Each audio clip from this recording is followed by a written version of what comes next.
Haya. Vijana ria. Vijana ra. Vijana tim. Wazee tialala. Warembo wamama kwani kuna wamama hapa? Asanteni sana. Enta suba poki.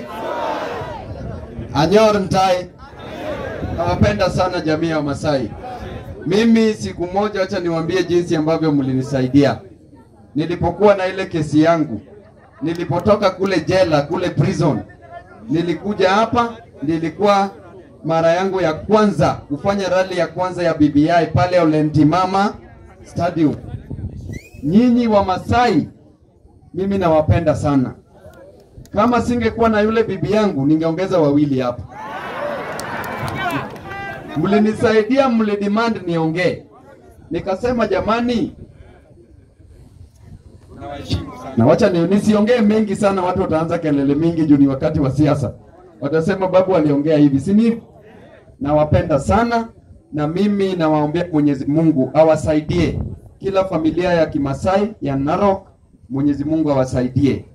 Kwanza kabisa ningependa niwashukuru sana viongozi wote walio hapa ikiongozwa na Bwana Ole Kenta pamoja na rafiki yangu Ledama Olekina. Ninawashukuru sana. Na kitu ya kwanza Bwana Kenta, mimi nakuombea Mwenyezi Mungu upate hii governor. Huyu mwanaume ambaye ameketi hapa, huyu ni mtu mzuri sana kwa roho. Ukimwangalia hivi ni mtu mzuri. Si ni kweli?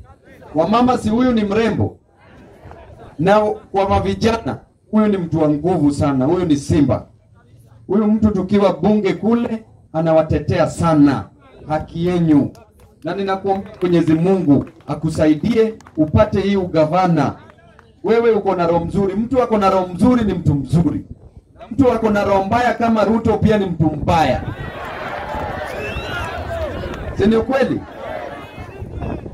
Na pili, pia ningependa nishukuru rafiki yangu ambaye tumetembea naye Kenya.